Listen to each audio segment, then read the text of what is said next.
Before we continue, understand this podcast is for adults only and refers to relationships and activities between adults which are voluntary and consensual. If you or anyone you know is being abused, coerced, or violently aggressed against, please reach out for help to the appropriate authorities.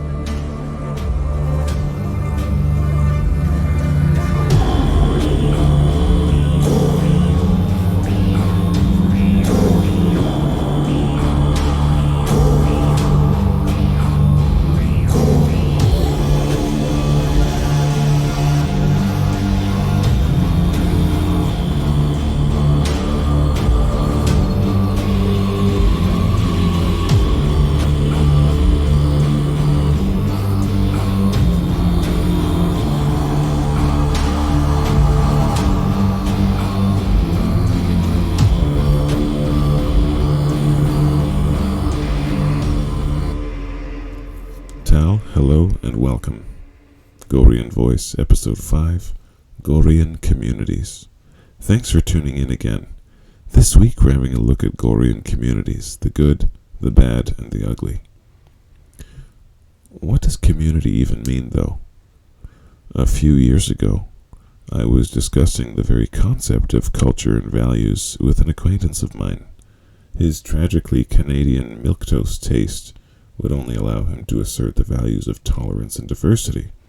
Of course, I asked him if he really held these values, would he be willing to exclude new people from entering his community or his country on the basis of them holding those values or not, on the basis of the extent to which they hold the values of tolerance and appreciate diversity. But he couldn't even draw a line there. In his much-lauded public health system, I think he's still on the waiting list for a spine donor. At any rate, I think it's wise to, before one starts to even use the C word, that is, community, to consider the values and concerns that he or she would expect this community to hold or to address. Another thing to consider is that there are no amoral communities. There are certainly immoral communities. But even the community that most explicitly states that they are not concerned with morals, ethics, politics, etc., will fail to exclude these issues by necessity. If you're inside a totalitarian state, which insists that there is nothing outside the party and that the party is all the community anybody needs, you'll certainly understand that even the Stamp Collectors Club is subversive. In the silly country that I live in, I'm a member of several communities, one of which is explicitly devoted to a certain agricultural type hobby or avocation. Putting to one side the various technical opinions and vigorous arguments which accompany their collisions about how to practice this ancient art, the perennial question in the group, above all other questions, is the divide between freedom and regulation, voluntarism and coercion, a free-for-all, and having enforced standards. Some members of the WhatsApp group would be shot before they got a license to practice this ancient art, just on principle. They believe to keep bees is the birthright of mankind, while others would snitch on their own kid sister for practicing without a license. Who knew beekeeping could be so political? So when embarking upon or joining up with any community endeavor, it's important to understand that the political factor will be at play at every level. It is tempting to arrogantly declare oneself to be above politics, or to cynically claim to lie far beneath politics. Either of these is a betrayal of whatever value you're bringing to the table. Non-participation is an act of participation, and if you choose not to decide, you still have made a choice. How do you betray yourself, though? By thinking you can get away from office politics or group politics or organizational politics? If you have something to offer, something good, perhaps even marvelous, then you have a duty to yourself to disseminate it with all the competence you can muster, so you may have to play the game a little. So now that I've cleared my throat, let's talk about Gorean communities, good, bad, and ugly, and see who's living Gorean on Earth. On the good side, the Gorean community like any fellowship, can offer some very immediate benefits to all participants. It's nice to get feedback on how you're doing things and offer suggestions, of course, but there are other benefits. Consider back when government was much smaller, how many people access various types of social benefits, such as medical care, life insurance, etc. This was done through fraternal organizations. Membership was, of course, voluntary. In the case, more specifically, Gorean-themed communal gatherings, people can be rather more open about certain practices than in public. Again, to go with the personal, I'm quite comfortable having a woman kneel before me in any setting, but I'm not willing to make a woman of mine more than a pinch uncomfortable herself. In a Gorean community setting, the comfort level is much higher. The aesthetic beauty of Gorean living may be better spread by a larger number of practitioners. As I've said in the past, it is a relational enterprise. But is John Norman's critique of the dysfunctional sex roles derived primarily from the political structures or the social structures? They're not entirely unrelated, and though I can make solid arguments for, say, repealing women's right to vote, the unlikelihood of such an enterprise's success keeps me focused on small-scale social relationships. That's where we live 99% of the time anyhow, and while our troubles will never be over, living Gorean on a human scale is much more important for moving the sexes into positions where they will thrive. In general, advocating for legal or even societal changes can also expose one to a temptation to feel like one is accomplishing something in some far-off legislature or capital while neglecting problems rather closer to home. Anytime I'm in dialogue with a communist or a socialist, I generally implore him to start by making his own property into common property, which smartens him up for a few minutes. But there is much to be gained from community, and I hope that the fact that organizational politics will happen no matter where you go doesn't dissuade you from trying to link up with others and share your interests. Bad, though. There are downsides. Of course, attempting such a parochial existence in one's day-to-day life can lead to certain problems. Firstly, let's talk about the elephant in the room. True slavery, an aspect of Gorean lifestyle that is quite popular, in reality requires coercion, violence, or even terror to maintain. While the electricity generated by these shadow sides of the human psyche is part of what gives the Gorean lifestyle on Earth its quintessential tension, there are some people who may fail to maintain this distinction. I feel I should explain a little further. Again, to get personal, I am a dangerous man. I dedicate several hours a week to staying dangerous in body, mind, and spirit. I maintain my physical fitness, I maintain the practice of certain techniques related to violence, and I practice regularly with arms. I also cultivate my mind's sharpness through meditation and various ascetic bodily practices, such as cold showers, etc. But I am also a profoundly peaceful man, having transcended my capacity for deep violence through the constant application of this shadow work. So, with respect to the violence, or the force, that underwrites the bondage that I hold women in, each of them knows that the violence is there, and even though from time to time, when I'm sitting in thought, a slave girl of mine will say, "Master, you have murder face again," she knows that she is quite safe with me.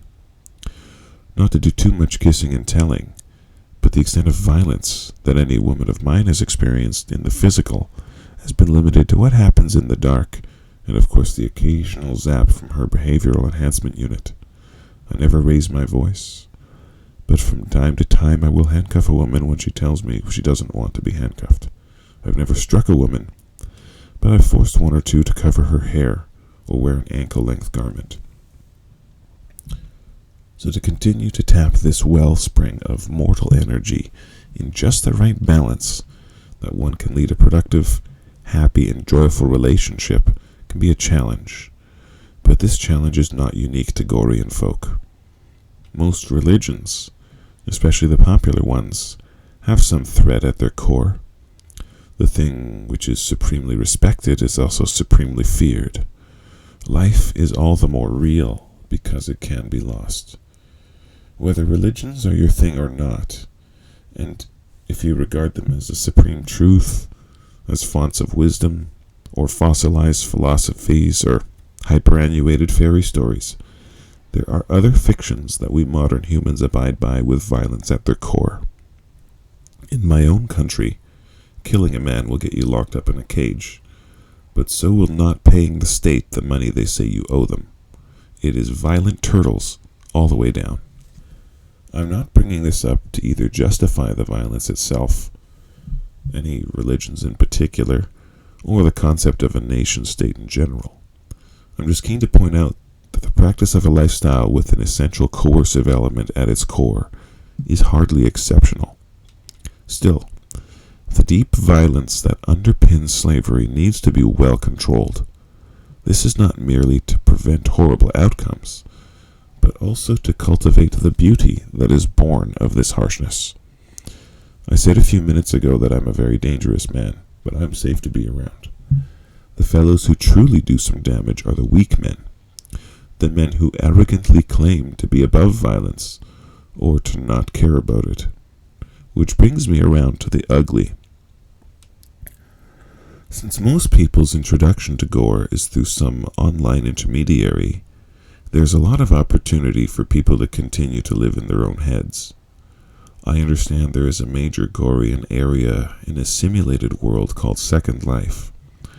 Now I'm going to be a little harsh to the men here. Playing around in Second Life, or in any video game, seems harmless. But for a man to spend a moment, let alone an hour, in such a hollow pursuit is a waste of time that he should be ashamed of. I see the Gorean lifestyle and aesthetic as emphasizing, among other things, masculine excellence. Every male friend of mine is moving up. Most of them are further up than I am. The few that aren't work for me. Last year, I was interviewing someone for a club that I'm a part of. I was asking this young man about vehicles. Mighty 4x4s, sleek sports cars, beautiful motorbikes, that sort of thing. Objects of metal and glass that are generally aspirational for men. He expressed absolutely no desire to ever possess any such thing. I asked about other beautiful, expensive things. I'm into guns, guitars, and motorcycles myself. Nope, nothing, nada. Now it could be that he has transcended materialism and exists on some higher plane. Or it could be that he's a schmuck who doesn't have two nickels to rub together or a pot to piss in, but rather than take the humble approach, he will arrogantly claim that he knows much more about the world than he does. If a man says he doesn't like Ferraris, I will believe him if he owns a Lamborghini. If he says he's not into expensive things in general, I'll believe him if he donates expensive amounts of money to charity. Otherwise, he can't afford them, which is fine. I can't afford a lot of things, but I especially can't afford to lie to myself and pretend that I don't want to improve my situation. There's a similar tract for the guys who say, I don't want to have big, gross bodybuilder muscles. These guys and gals have no clue. Anybody who just speaks dismissively of bodybuilders or any other athlete hasn't done the work. If they had, they would know that those absurdly muscular physiques don't just sneak up on people. They are the product of an extremely dedicated combination of diet, exercise, sleep, and hormone management, and are extremely strenuous to maintain. I don't myself possess a bodybuilder's physique, but I'm in damn fine shape, and I have pictures of Muhammad Ali, Frank Zane, and an illustration of Miyamoto Musashi in my workout area. I'd be lying to you if I told you I wouldn't want to move more like Ali or Musashi and look more like Zane every time I work out. So there's a lot of guys playing at some fantasy Gorean thing, which is really a shame because they could be improving their real life. So on the ugly side of the Gorean community, like I said, I've seen a lot of profiles of guys who are playing some sort of Fantasyland game. These are frequently men who are obviously neglecting the physical and financial sides of life, and yet who claim to possess some ineffable quintessence of mastery. I don't want to be associated with those guys. I happen to be aggressively grateful for the opportunities before me, my health, my being born when and where I was, etc. So to any man who is thinking about logging into some sort of virtual world to play at being Gorean, think about Olatunde in Nigeria, or Jasbir in the Punjab, or Carlos in Colombia. Each one of these men is working tirelessly to improve himself while you're clicking and typing. He will overtake you, and the women in your neighborhood will kneel in real life at his feet rather than at yours. Lads, you don't need to be a top G, jet-setting Genghis Khan captain of industry to be a master to a woman. But you do need to be moving up. And playing video games is not moving up. For the really ugly side, though, of Gorean community, I ask the following question. Are we men scooping up the women broken by trauma and abuse? I've heard argued that the submissive preference of women tends to be reaction to negative or absent relationships with male relatives from families of origin. Well, I'll tend to disagree, and in this lifetime, my kids will be in the control group. I can understand why someone would make the argument, though it is contradicted by plenty of evopsych evidence. We have to give the devil his due. If we are merely picking up the broken pieces of broken women, not to mention of men who have a bone to pick with mom, then Norman's theory may be fundamentally broken. If, and I'm of this inclination, Norman's theory holds, we still have the issue that there are plenty of broken men and women who find themselves drawn in a Gorean direction for pathological reasons. We'll never know, of course. The etiology of paraphilia in general is poorly understood. If one cares to explore some fetish-specific groups on FetLife.com and go down that rabbit hole, you may find a lot of people who have arrived where they're at via a traumatic life history. About half of the time, Lady Gaga is half right. Some people certainly are born this way, but people who end up this way do so through a confounding combination of nature and nurture. Also on the ugly side, there was a criminal case in the United Kingdom about a decade and a half ago. There was a woman who was allegedly being held against her will, and the whole mess had a Gorean label on it. Was this a misunderstanding? A genuine criminal act? I don't know. Were these people living Gorean? Maybe. But it seems that whatever they were doing also got on the wrong side of UK law. What would a real Gorean community look like? A couple of decades ago, there was an annual event called Gorefest, though for some reason I remember the name Gorefestock, like Woodstock. I never went. The work I was involved in during that phase of my life was a little too all-encompassing to permit that kind of leave to travel. These events seemed to take place over the course of a few days, and had a Renaissance fair sort of look to them, judging by the photos. I've been to actual SCA events, Society for Creative Anachronism. That's the medieval folks who wear cool costumes, do some axe throwing, archery, play medieval instruments, and have a bit of a fun mock war. Towards the end, everyone has a grand time drinking some home-brewed medieval drinks. It's a fun weekend, but even the most ardent enthusiast doesn't try to argue that people should go medieval all the time. Maybe a permanent Renaissance fair. That could be fun.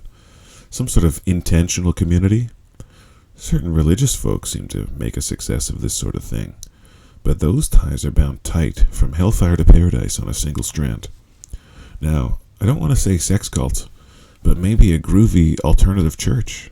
It's 2024, and I'm sure the Neo-Gorean Church of Christ, or perhaps Our Lady of Collared Ladies, wouldn't be too out of place in the rather wide field of weird. It would also do wonders for my awful tax allergy. There is another concept that I explored in an essay called the Tao of Gore. Tao, that's an acronym for decentralized autonomous organization. I only covered a few scenarios, but the basic premise is that an alternative, voluntary, opt-in, decentralized polity can be created along whichever lines its authors, or coders, choose. Making use of blockchain technology, much official interaction, particularly transactions, between members can be along these Gorean defined lines rather than those recognized by an actual nation state. Who knows? Perhaps in 50 years, nation states themselves will be a quaint old-fashioned idea. Well, DAOs, or decentralized autonomous organizations, will handle all of the relevant business in people's lives, such as births, deaths, family relationships, the titling and dispensation of property, insurance, licenses, financial transactions, etc. While a DAO of Gore, or really a DAO of anything, would go a long way towards allowing people to exist politically within structures of their own choosing, rather than being automatically subject to the privileges or drawbacks of the territory where they fell out of their mother. Widespread adoption of such a system would of course depend on a much more sophisticated populace. At the moment, when I talk about blockchain, I get 40% confusion, 55% yawn, and about 5% enthusiasm. But time will tell. Whether you ask for it or not, I'm sure I'll inflict a Blockchain of Gore episode on your eardrums in the future. Now, I'd like to have a look at some real-life groups of people who are living rather Gorean, whether they know it or not. First, of course, there's the bikers, especially the one-percenters. These boys seem to live by codes of their own making, have their women wear charming property of so-and-so patches on their jackets and vests, and enforce their codes of behavior with ruthless violence. I've read a few books about the OMC culture, that's Outlaw Motorcycle Club, including Hunter S. Thompson's Hells Angels, various tell-alls by former undercover law enforcement personnel, and several allegedly non-fiction books that go into how these clubs operate. To some, they are ruthless criminal enterprises with absolutely no respect for anything, including human life. To others, they have a romantic allure, like they're the last remaining outlaws, pirates, cowboys, or even Ronin or knights errant, and they seem to live by a strict code. Either way, I'd say they live rather more Gorean than the average man, and their women are closer to genuine Kajire than most. These guys play for keeps, and the women join up voluntarily, knowing more or less what to expect. If you want to know what I think of bikers, ask me in person. There's another group, or should I say type of group. I'm talking about tribal groups, whether they are genuinely uncontacted tribes, such as those still found in the Amazon, on the island of Papua, or in the Andaman Islands. I'll bet you 5 spear points through the chest that these men know how to handle their women. There are also hearty tribes who live in inaccessible areas that are just too much trouble for the larger societies to attempt to integrate them into their main polity. I spent time with some of these people. They certainly know how to handle their women, and though from time to time annoying white savior types try to liberate these people from the alleged oppression they live under, it's worth noting that tribal people live meaningful lives, and I'm sure that many of these people's health metrics, especially mental health, are quite a lot better than the average Westerners. They are quite literally out of the rat race that we so denigrate on our side of the civilizational divide. Yes, it's true. They spend much of their lives exerting themselves just to cover the basics, and when they engage in feuds, vendettas, etc., it makes one wish for the English common law to be thrust their way. But they do know some things we don't, and have some things we'd like to have. They spend much more time face-to-face with their family members than we moderns do. They see the sun more often, even if they're above the Arctic Circle, and know exactly where their food comes from. They are connected in so many ways that we are disjointed, and possess traditions, whether literary or oral, that are quite rich. Now, I'm not here gawking at the noble savage. And I'm not about to pack my bags and move to live with the Pashtuns in Afghanistan, or the Dogon people of Africa, or try my luck with my father's mother's father's people in the hinterlands of Canada. These men hunt, occasionally fight, don't take crap for their women, and keep things moving on down the timeline. I suspect that in 1,000 years, whatever anti-human silliness is happening in Toronto or Los Angeles or London, these people will be doing what they've always done. I'm as certain as I can be that John Norman's concerns about the dysfunctional sex roles did not extend far beyond the easy life of the city, and also that the trendy retconning of many of these tribal societies into matriarchies is as much a leftist confection as Karl May's Winnetou in Old Shatterhand is a German one. The world in which these people lived and continue to live is a dangerous world, a difficult world, a man's world. I dare say, even a little gorean. The very idea of gorean community is something I'm ambivalent about. On the one hand, I don't want to be associated with those pale, chubby dorks who don't even lift. On the other, I appreciate the friendships I've developed over the years with some of my fellow travelers. At the moment, my online gorean community participation is in the form of frequenting a couple of forums on FetLife every few days and a few Discord servers. Offline, however, most of the men I associate with are either explicitly gorean or live a life as near to it as it makes no difference. For 2024, I'm happy with that balance. Maybe someday that will change. Thanks for listening. Tune in next week, and I'm going to get into the topic of goreans and politics. We're dealing with a contradictory libertarian philosophy here, and I'll be taking a look at what some people have written on the topic in the Gorean Gathering Place FetLife group. Thanks for listening. I wish you well.